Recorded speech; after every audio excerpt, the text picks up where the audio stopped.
안녕하십니까. 아나운서 이주입니다. 코로나19 사태 장기화로 대내외 경제 여건은 물론 우리 지역 경제도 급격하게 위축이 되고 있는데요. 이 시점에 경기도의 경제와 민생이 활력을 되찾을 수 있도록 애쓰고 계신 경기도의회 경제노동위원회 김장일 부위원장님 모시고 자세한 이야기 나눠보도록 하겠습니다. 위원장님 안녕하세요. 네, 안녕하세요. 반갑습니다. 네, 반갑습니다. 네, 먼저 경기도의회 경제노동위원회의 역할 및 올해 주요 현안에 대한 설명 부탁드리겠습니다. 네, 경제노동위원회는 경제실, 노동국, 소통협치국, 경기경제자유구역청 등 4개의 실국과 경기신용보증재단, 그리고 경기도 일자리재단, 경기도 경제과학진흥원 등 10개 공공기관을 관장하면서 골목상권부터 미래 먹거리 산업 육성에 이르기까지 경제 생활과 관련된 광범위한 활동과 노동자들의 노동권익 신장을 위한 활동을 펼치고 있습니다.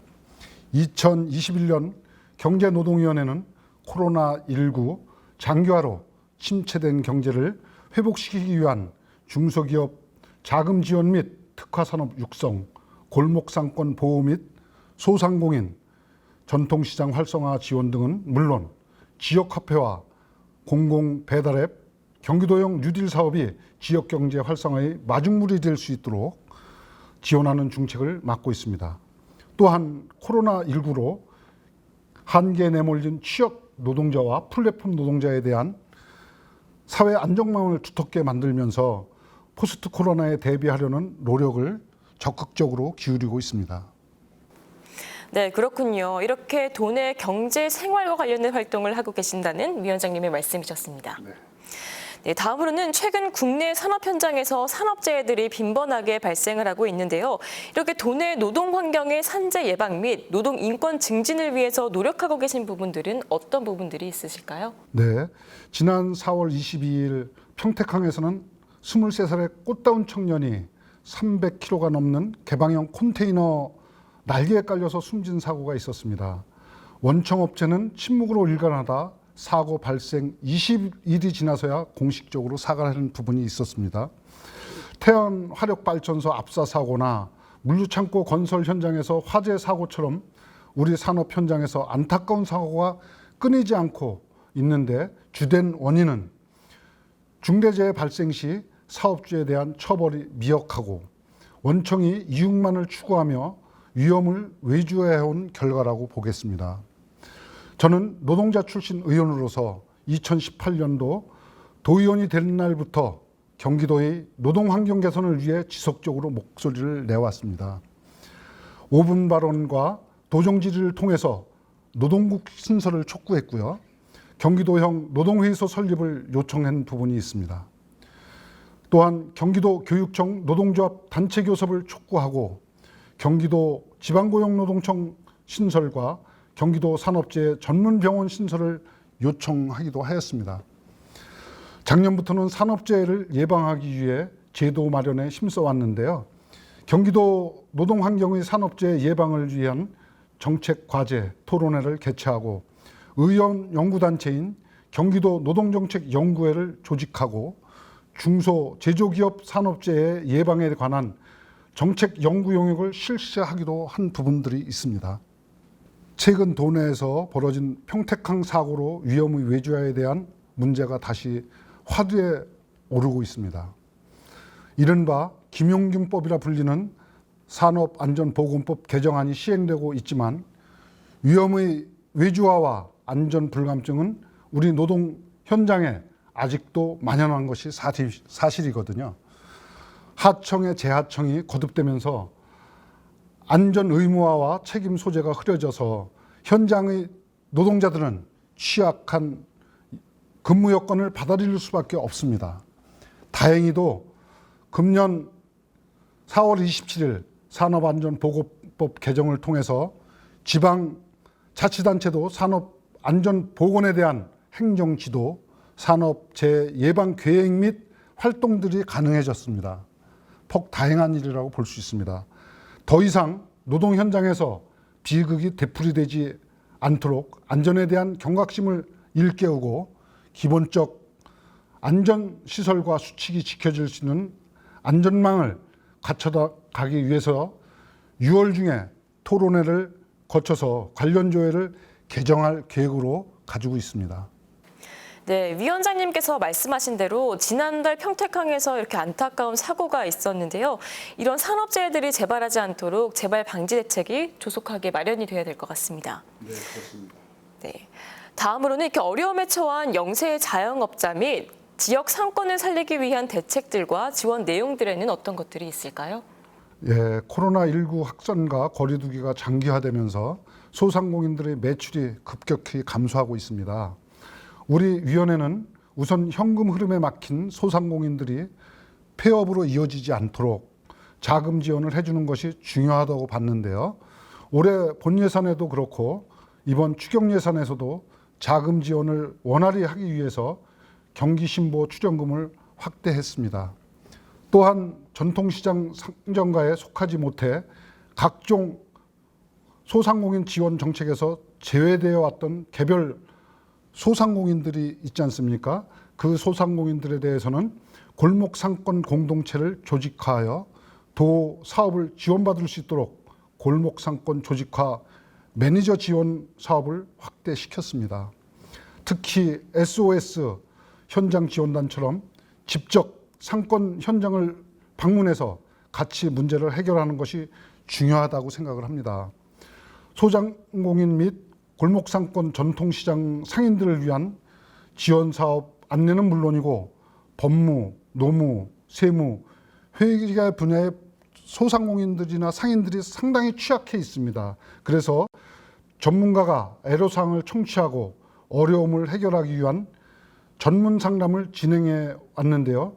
상인 여러분들께서 큰 호응을 얻기도 했습니다. 사업을 계획하고 집행할 때 도민 여러분들께 더욱 실질적인 도움이 될 수 있도록 소상공인과 상권에 가까이 다가가야겠다는 생각을 하게 되고 있습니다. 예, 지역 경제 활성화를 위해서 예산을 편성하시고 여러 가지 사업들을 추진하고 계신다는 말씀이셨습니다. 다음으로는 그 중소기업의 경기 회복과 기업 운영 환경 체제 개선을 위해서 이렇게 노력해온 활동들이 있으시다면 어떤 것들이 있을까요? 말씀대로 코로나19 내수가 급감한 중소기업들을 위해 수출을 지원해 주도록 하고 있습니다. 수출 초보 기업에 대해서는 전담 멘토를 꾸리고 신흥 시장에 진출하는 기업을 위해서는 보험을 지원해 주면서 내수 기업이 수출 기업으로 성장할 수 있는 발판을 마련했습니다. 또한 해외 영업이 어려워진 기업들을 위해서도 다양한 지원 방안을 모색했습니다. 인프라가 갖춰져 있지 않은 영세한 업체들도 해외 바이어들과 언제든지 상담할 수 있도록 화상 상담 지원을 크게 확대했습니다. 이러한 비대면 방식을 충분히 활용할 수 있도록 기업 제품을 동영상으로 제작하고 유튜브로 콘텐츠를 만들 수 있도록 교육을 지원하기도 하였습니다. 아울러 경기신보를 통해서 코로나19 회복자금을 통한 마이너스 대출 등을 마련하여 어려운 시기를 극복할 수 있도록 자금 지원을 확대했고 열악한 중소기업의 노동 환경을 개선하기 위한 소규모 기업 환경 개선 사업도 지속적으로 시행해왔고 앞으로도 지속적으로 시행해 나갈 것입니다. 예, 그렇군요. 네, 그렇다면 이 코로나19 사태 장기화로 도내 경제 위기 극복과 이 피해 최소화 그리고 더불어 민생 경제 안정 및 취업 문제 해소를 위해서 주력하고 계신 계획들이 있다면 어떤 것들이 있을까요? 네, 남은 임기 동안에 해결해야 될 최우선 과제는 역시 코로나 극복과 민생 안정이라고 말씀드릴 수 있습니다. 코로나19가 세계적으로 확산되고 장기화되는 상황에서 우리 사회 경제에 미칠 충격을 최소화하기 위해서는 노동시장의 안정화가 최우선 과제가 되어야 합니다. 코로나19 시대에 노동자들이 안정적인 삶을 살아가기 위해서는 일자리를 갖고 있는 것이 무엇보다도 중요하기 때문이라는 말씀을 드릴 수 있습니다.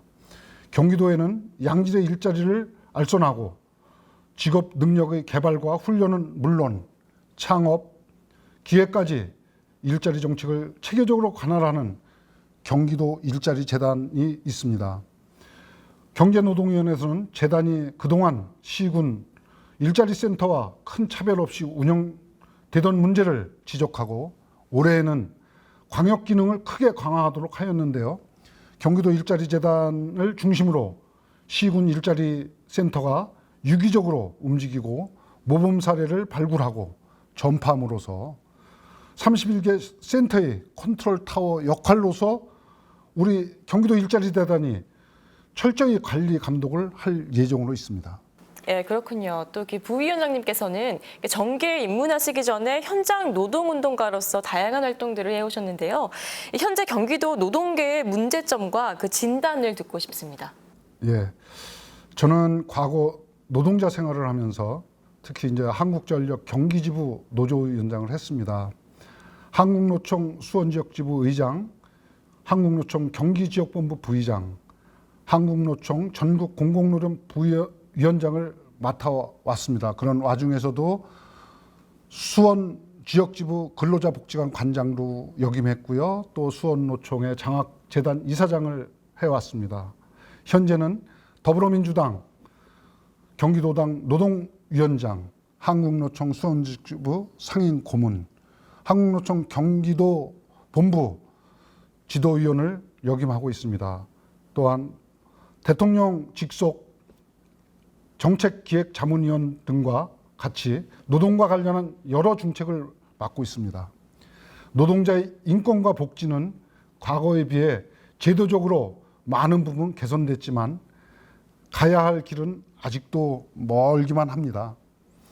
노동의 가치가 확산되고 노동자가 경제와 기업 발전의 주역으로서 존중받기 위해서는 노사 간의 화합과 상생이 필요하다고 봅니다. 노사는 서로 많은 대화를 나누고 신뢰를 구축하여야 하며 이를 바탕으로 지역과 시민의 위해 타협하는 것이 노사 상생이라고 생각합니다. 지역 주민과 거리를 좁혀 서로를 이해하고 인정하기 위한 노사 공동 사회공헌 실천을 다양한 방식으로 추진하는 것이 필요하다고 말씀드리겠습니다. 특히 또 비정규직 및 플랫폼 노동자, 배달 노동자, 특수노동자 등 아직도 미조직화된 노동자들의 인권과 권익을 위하고 공정한 노동사회를 이끌어 줄 경기도만의 경기도형 노동회의소 설립이 절대로 필요하다고 말씀드릴 수 있겠습니다. 예, 그렇군요. 신뢰를 바탕으로 한 노사 간 화합과 상생을 강조하셨습니다. 예, 마지막으로 경기도민 여러분들께 한마디 부탁드리겠습니다. 코로나라는 긴 터널을 지나쳐오면서 어려움을 참고 견뎌오시는 도민 여러분께 진심으로 감사하다는 말씀을 드립니다. 우리 경제가 이전 수준을 회복하고 일자리가 늘어나 도민들이 안정적인 삶을 되찾을 수 있도록 저와 경기도의회 경제노동위원회는 집행부와 지속적인 대화와 소통을 통해 관련 정책과 예산 마련에 앞장서겠습니다. 또한 노동자의 가치를 인정받을 수 있는 진정한 노동존중 사회가 될 수 있도록 취약 노동자 보호 및 산업재해 지도, 감독 강화 등을 남아있는 과제를 하나하나씩 풀어나가도록 하겠습니다. 감사합니다. 경기도의회 경제노동위원회 김장일 부위원장님과 함께했습니다. 오늘 말씀 감사합니다. 예, 감사합니다. 네, 오늘 인터뷰는 YBC 뉴스 한스경제, 상경일보 중앙신문, 시사일보 대한투데이와 공동 진행했습니다. 시청해주신 여러분 고맙습니다.